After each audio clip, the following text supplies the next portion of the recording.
Hola, vamos con el sexto vídeo sobre estos ejercicios de mecánica cuántica que suelen ser bastante interesantes porque aparecen mucho en exámenes de diferentes universidades y nos dice esta cuestión que utilicemos la definición clásica del momento angular para deducir en coordenadas cartesianas las expresiones mecanocuánticas de las tres componentes del momento angular, Lx, Ly y Lz. Bueno, entonces vamos a ver cómo se define el momento angular en física clásica y a continuación vamos a pasar de la física clásica de las expresiones mecanoclásicas a las mecanocuánticas. Si consideramos un átomo podría ser el átomo de hidrógeno con su núcleo y un electrón que gira en torno a él. Voy a dibujar una visión clásica del átomo de hidrógeno y este electrón que tenemos aquí, esta partícula, posee un vector posición, que es el vector que tiene su origen en el núcleo y su extremo en él. A este vector posición lo llamamos en física clásica R, el vector posición del electrón. Y este electrón posee una velocidad, gira en torno al núcleo a una velocidad v, lo que hace que posea una cantidad de movimiento que vamos a dibujar mediante este vector y lo vamos a llamar el vector P, la cantidad de movimiento. Ya sabemos que la cantidad de movimiento es el producto de masa por velocidad. Este electrón pues lleva una trayectoria que sería más o menos así, la cantidad de movimiento es tangente a la trayectoria del mismo. Bien, se define el vector momento angular, como el producto vectorial del vector posición por el vector cantidad de movimiento. Si multiplicamos estos vectores obtenemos el momento angular.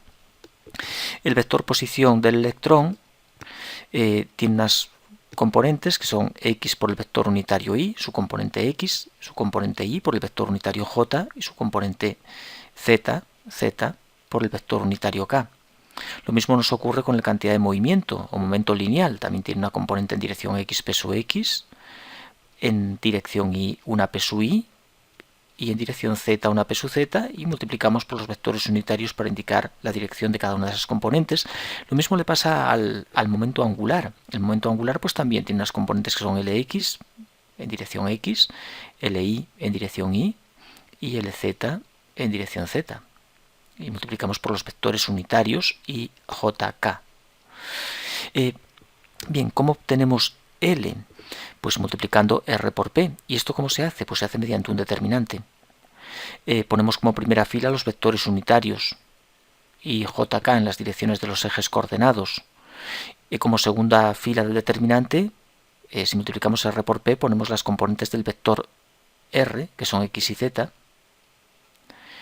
Y por último las componentes del vector P, que son P sub X, P sub Y, P sub Z.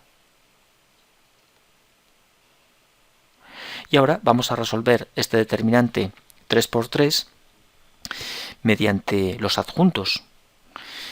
Vamos a tachar una fila y una columna, por ejemplo la fila y la columna del vector unitario y, tachamos esta fila y esta columna, y nos queda el menor complementario, que si le ponemos un signo más delante pues es el adjunto, y lo vamos a multiplicar por este elemento, por i, es decir, ese determinante es i por un determinante 2×2 que viene de tachar la fila y la columna que tiene i. Por tanto nos va a quedar i z p sub i p sub z, i z p sub i p sub z como determinante 2×2.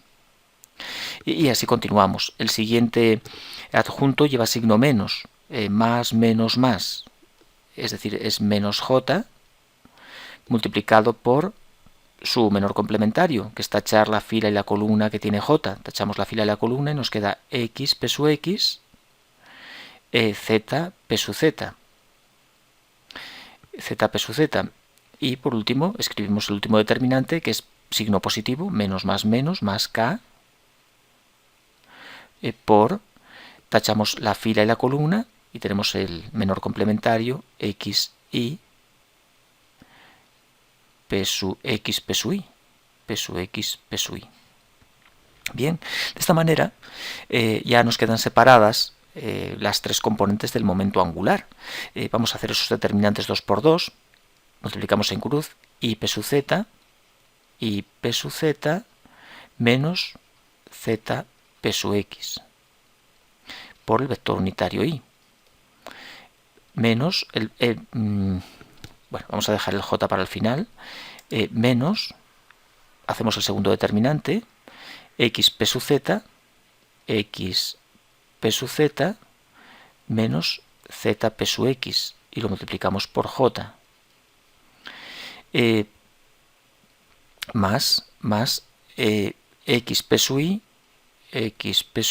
menos y p sub x, y lo multiplicamos por el vector unitario k. Multiplicamos en cruz esto por esto menos esto por esto, ¿no?, para resolver esos determinantes 2 por 2. Bien, si ahora comparamos nuestro vector L con la forma que va a tener, vemos que esto es Lx sin duda, esto es la componente x del momento angular. Esta parte de aquí, como va multiplicada por un menos, y aquí tenemos un más, es menos Li. Y esta parte es Lz. Son las componentes Lx, Li y Lz del momento angular. Por tanto, ¿cuánto vale Lx en mecánica clásica? Es i p sub z menos z p sub i. ¿Cuánto vale Li en mecánica clásica? Es vaya por Dios, esto es menos Li, por tanto le damos la vuelta, ¿no? Lo cambiamos de signo. Es z p sub x menos x p sub z. ¿Cuánto vale Lz? Es x p sub i, vamos copiando esta parte de aquí, ¿no?, de la ecuación, menos i p sub x. Bien, y ahora vamos a escribir los operadores mecanocuánticos. Bueno, después lo comento, una regla mnemotécnica para recordar estas componentes sin necesidad de hacer todo este jaleo. ¿Cómo se hace para obtener las expresiones mecanocuánticas? Pues simplemente cambiamos las coordenadas cartesianas por los operadores. O sea, hacemos el cambio de la coordenada x por el operador x. Es simplemente ponerle el circunflejo y lo tenemos. Coordenada y por operador y, coordenada z por operador z. Y cambiamos la componente p sub x del momento angular por el operador p sub x, que es simplemente ponerle también el circunflejo, aunque su valor es menos i h barra derivada respecto de x, bueno, siempre que actúe sobre una función de una variable, de variable x. Si no hay que poner parcial, p sub i se cambia por el operador p sub i, que es menos i h barra derivada respecto de i, y la p sub z la cambiamos por el operador p sub z, que es menos i h barra derivada respecto de z. Bien, por tanto, ¿cuánto vale nuestro operador Lx? Pues el operador Lx es i por p sub z, que es menos i h barra, bueno, y a la i hay que ponerle el circunflejo, derivada respecto de z, menos z por p sub i, que es menos i h barra derivada respecto de i. Esto podemos ordenarlo un poco si queremos, pero bueno, estas son las expresiones. He sustituido p sub z y p sub i por el valor del operador, pero también podemos dejarlo así. El i es operador z por operador p sub x menos operador x por operador p sub z. Reemplazamos p sub x y p sub z si queremos por las expresiones que tenemos aquí. Y por último, el operador Lz en la mecánica cuántica es x p sub i menos i p sub x.